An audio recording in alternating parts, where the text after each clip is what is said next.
Into Wednesday, the system rolls through the northeast. There's your less lake effect snow on the backside of it.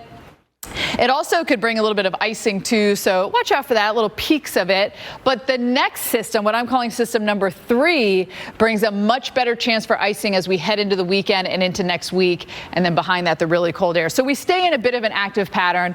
We're kind of moisture starved with this one, and it's all going to rotate through. But it's overall 1 to 2, maybe 1 to 3 inches of snow, just not loads of it. How about Kansas City? Well, listen, I was off last week. Now I'm back to work. And so I'm like, oh, yeah, everyone has another week off, right? Everyone has this kind of 2-week period of Christmas week and New Year's week off, though a lot of people do have to head back to work this week. I will say that.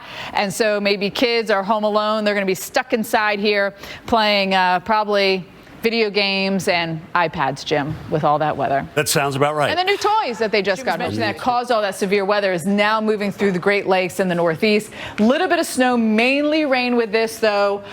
Winds in Cleveland to 26, Pittsburgh gusting to 23, State College gusting to 25.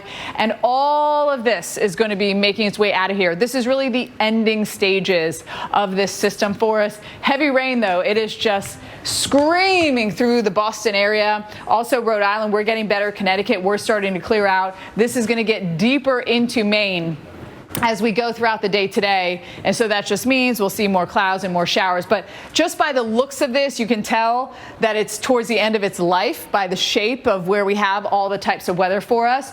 So this one's going to start winding down. The winds will start to come down with it as well. A little bit more snow on the backside of it. But then we have another system coming in for our New Year's Eve, New Year's Day time frame. And that one's going to bring a lot of rain with it as well. As we go into this evening, it's basically finished. But we have these high wind warnings, and those are for gusts 60, maybe 60 plus miles an hour, which we've already seen up to 63.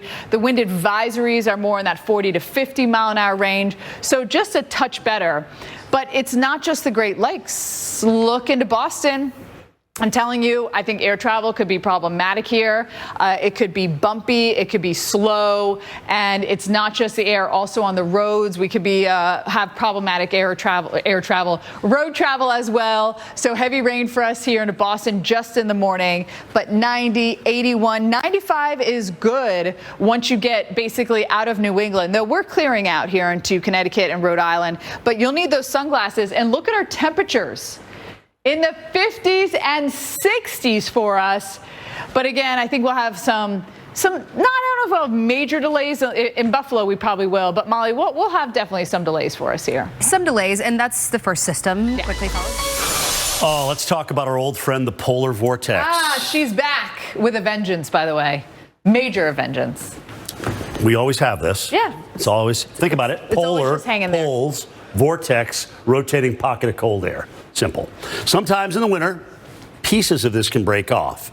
And we're going to have a piece break off into the eastern United States about the 8th, 9th, 10th of the month. It's like a Kit Kat bar. You always try to maybe break one off, but sometimes you break 2 or 3 off by accident. This is going to be a 2 or 3er right here. Great coming point, down. a 2 or 3er. This is not a one little snap. This is a 2 or 3er snap. There, you heard it. All right, so there's the vortex, all right? Several little pieces of it. One of them starts to break off. Here it comes. Coming over Canada. Remember, all that snowpack is going to keep it nice and refrigerated. Ooh. And then it's going to wind up somewhere here in the eastern United States. So this isn't its end trek. This is only on Thursday, 10th, 11th. We're still dealing with this. And this will be long duration cold, probably. Yes, and you're talking all the way in the south, the teens, single digits. You should seriously think about getting your house prepared for this cold that's going to come in. It could be a pipe breaker. This is serious. All right, so let's set this up before we get to the cold.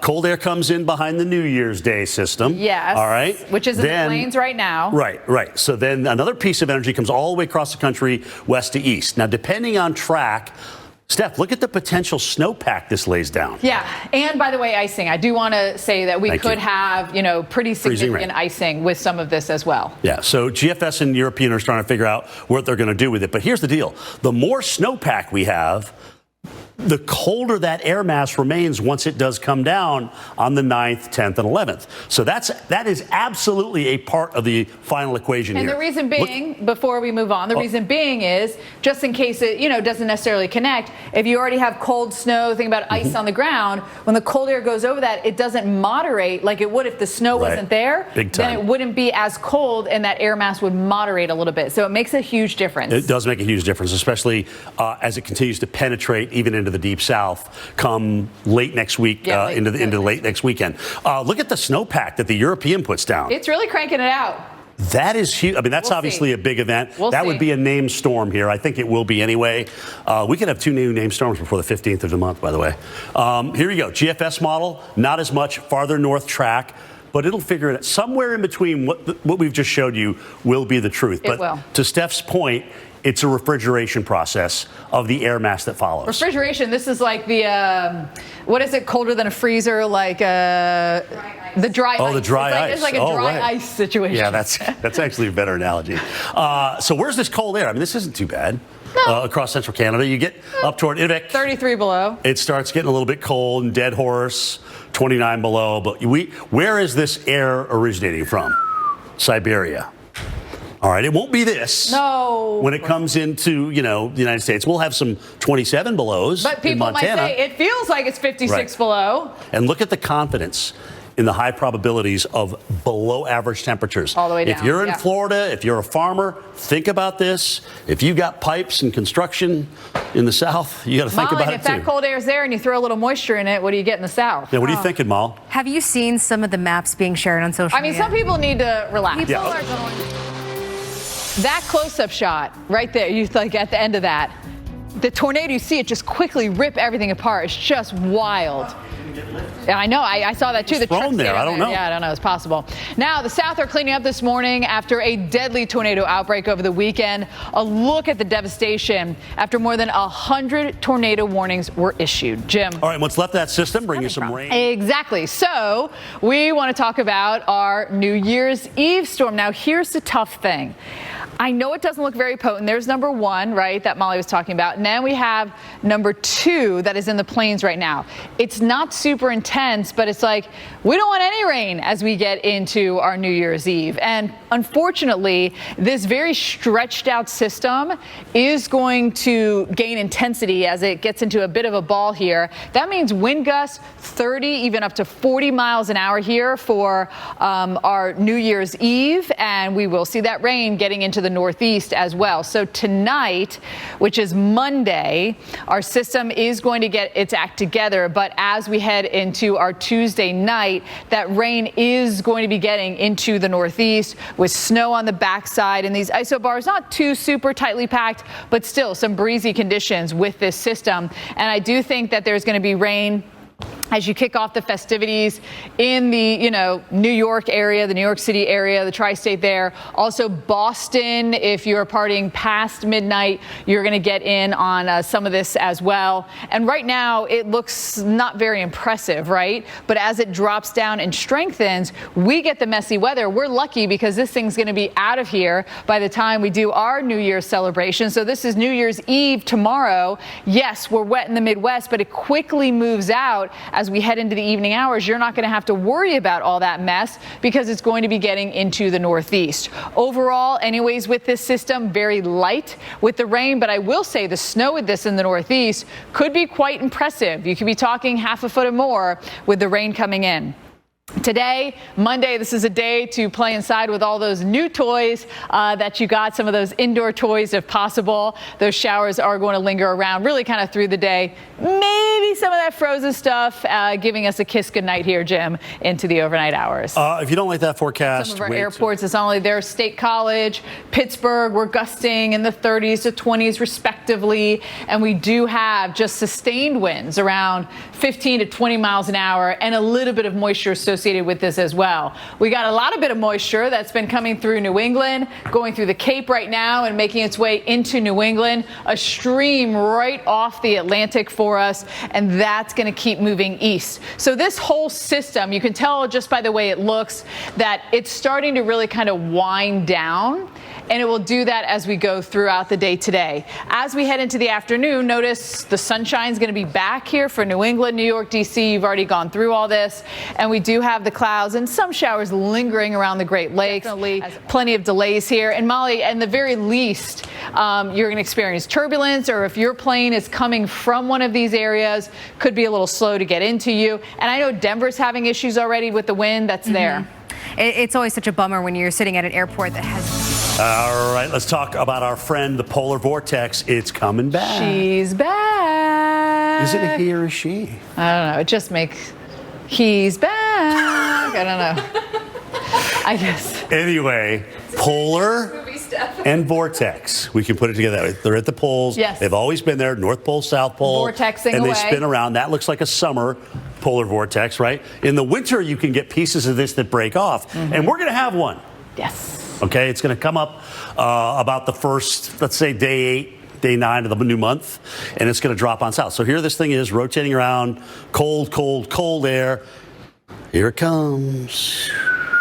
We need that dropping to the south. I know we do need kind of a dropper. Now this isn't the final position of it. It could actually wind up here or here. There's still some wiggle room. This model just doesn't go out far enough because that's the thing. I mean, we're talking about January 9th and today's the 30th of December. But what we do know is that it's signaling of cold air is coming in. It's not like it's not going to happen. It's just exactly where that cold air is going to end up. But we're thinking it's going to drop pretty far south. But think about this for a second. When you get big, high-impact cold events, Florida freezes, big pipes bursting in the south, the Dallas freeze and snow. Don't remind us, please. You remember that in the Don't Texas power outages? Yes. Those come from pieces of the polar vortex. All right. So let's get you there. Let's rewind a little bit. We're talking about late this week into the weekend. We've already seen the system for New Year's Eve go by and New Year's Day. Cold air follows that. Then we've got a system coming in west to east, which is going to have snow, freezing rain, and rain. And both the models are showing that this is coming through. And it's going to be really kind of a messy one. At this point, everyone should be, though, back at school, back at work. So hopefully this won't be too disruptive for too many travelers. But in terms of confidence in this, it's just crap right now. I don't have any confidence in what it's going to do. But there will be snow, rain, and freezing rain. And the big deal with this stuff is we got a refrigerator. Yeah. Right? Refrigerator, we got a freezer coming here. Okay, we got a freezer coming down. You got snow on the ground, which is equivalent to, obviously, think about ice. And when you have cold air going over that, then it stays cold. If that snow wasn't there, then it would moderate a little bit as it goes south. Yeah, look at the European. Very, very bullish on a big event here. Very bullish. It's farther south. It's colder. The GFS is farther north, a much weaker system. So that's why I'm saying the confidence is just, it's just not there yet. It's going to happen. You're going to get snow here, or you're going to get snow there, and it's still going to be cold enough for this to maintain itself as it's going south. But snow all the way down to Arkansas versus snow into northern Missouri. It's going to make a big difference. That's a lot more refrigeration, especially if the core of that cold is coming into Louisiana, Mississippi, even into Florida for that matter. So current temperatures aren't bad. You're like, well, where is it? Average. Listen, we're above average through much of the rest of the week, really. We are above average till New Year's Day. All right. It's not really in Alaska. I mean, right? 29 degrees below zero. And finally, as we look in toward Siberia, that's where it is. So that's the air temperature, not the wind chill. That's the air that's coming south. And look at the confidence. High confidence for below average all the way into Florida. This could be a really big deal. Could be significant. We're going to be following for sure. For you.